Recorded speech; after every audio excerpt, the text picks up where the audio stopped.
Hi there.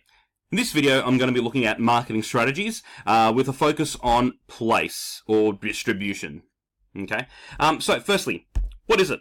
Well, place or distribution are the activities that make the products available to customers when and where they want to purchase them.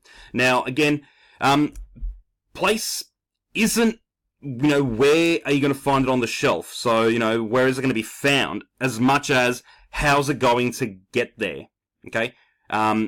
So yes, it does involve, where can you find it? So where is it? Which shops that are in, but it's also really focusing on how's it getting there in the first place. So we're going to look at distribution channels. So there are some traditional channels. Okay. So we got from producer to customer. Now, this is the simplest method, okay? Simplest channel. There's no intermediaries, no middle people there.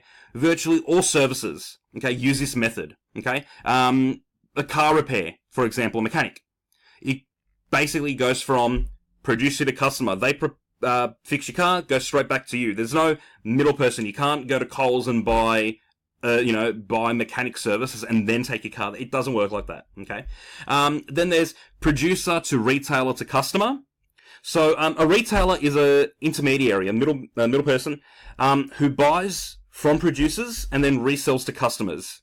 Okay, this is often used for bulky products or perishable products. So a furniture shop. Okay, the furniture shop will buy tables and chairs from the manufacturer. You go to the furniture shop and you buy it from them. Okay, or fruit. Okay, the greengrocer goes to the market. Like farmers market, they buy the produce from there, and then you go to the grocery, the greengrocer, and you buy the fruit and veg from them. Okay, but the retailer is the one who's buying directly from the producer to then sell to you.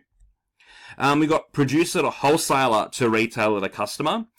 This is the most common method for consumer goods. Okay, so a wholesaler is an intermediary who buys in bulk from the producer, and then resells in smaller quantities to the retailer. So, for example, let's have coffee.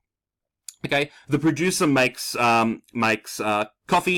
The wholesaler will buy, a ton of coffee, but then they'll package it up into little 100-gram packets, sell it to the retailer, the supermarket, sell it to Coles, and then the customer will go and buy a 100-gram packet of coffee. Okay, the customer's not going to buy a 1-ton slab of coffee from the producer. Okay, the retailer has no use for 100, for a ton of coffee just sitting in the middle of the aisle there in Coles. So the wholesaler buys in bulk, and then puts them into smaller quantities, and then sells them onto the retailer, who then, for convenience, really, and then sells them onto the customer.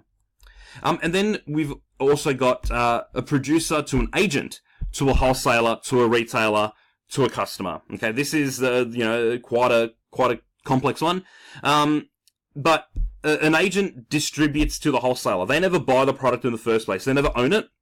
But they're paid a commission by the producer.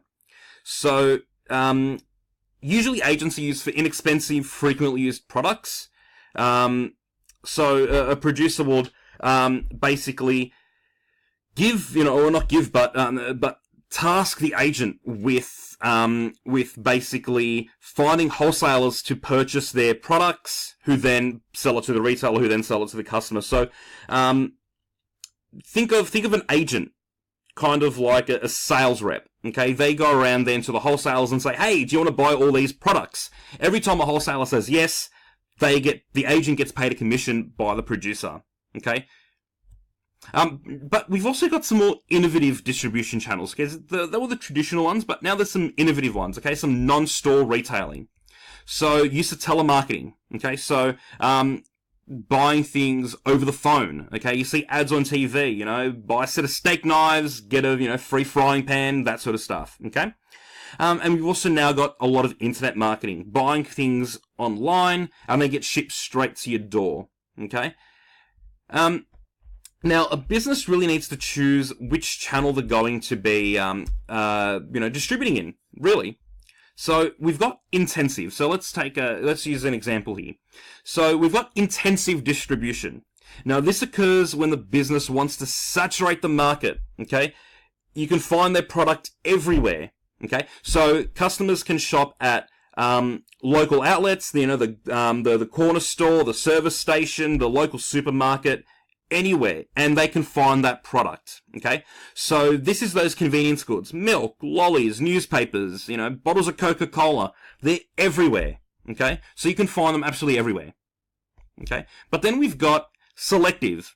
Okay, which is a step down from intensive. Now, this involves only a moderate proportion of all those possible outlets. Okay, so clothing, furniture, electrical appliances.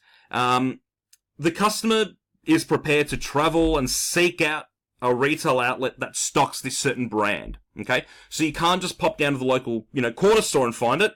You might need to travel to the local Westfields or the shopping centre to be able to find it. And then we've got exclusive. So this is the use of only one retail outlet for a product.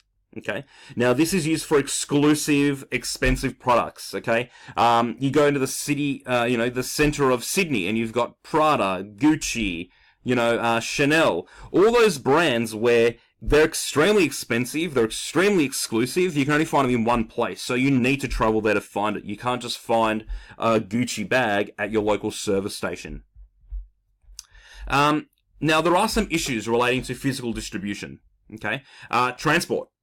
Now, the method of transportation a business chooses is going to largely depend on the type of products and the degree of service they have. So, now the four common types of transport are, air, road, sea, and rail. So, depending on the product, okay, you can't ship tons of coal in an airplane. Okay, so that's when they might use rail.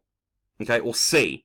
So those physical distribution issues, they're something that the business needs to determine. Okay, how are we going to get our coal to the factory that then processes it? Well, if we're located nowhere near a railway station or like a rail port, what are we going to do? How are we going to distribute it?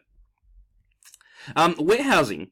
The issue here is so firstly, warehousing. That's the issues. The area involved in receiving, storing, and then dispatching those goods on. But the issue is, they need to make sure that it's a central organising point for the efficient delivery. This is linked to transport. If their warehouse is not linked to any main areas where they can access transport easily, well, then that's going to be a lot harder for them to distribute their product. And finally, inventory. Okay, now customers find it really annoying when something they want to buy is out of stock. Okay, and if that happens constantly, a business is going to end up losing sales and end up losing market share. Okay, so in order to avoid this, businesses need to have some sort of inventory control system. Okay, however, if they have too much stock, they're going to spend a lot of money for storage in the warehouse, a lot of money for security. It's lost money. They could have spent that money to make those goods on something else. On the flip side, if they don't have enough, they're gonna lose sales, lose market share. So they need to try and have the correct balance in there. So I hope this brief video on place and distribution has been useful. The next video will continue marketing strategies, but we'll focus on people, processes, and physical evidence. Thank you.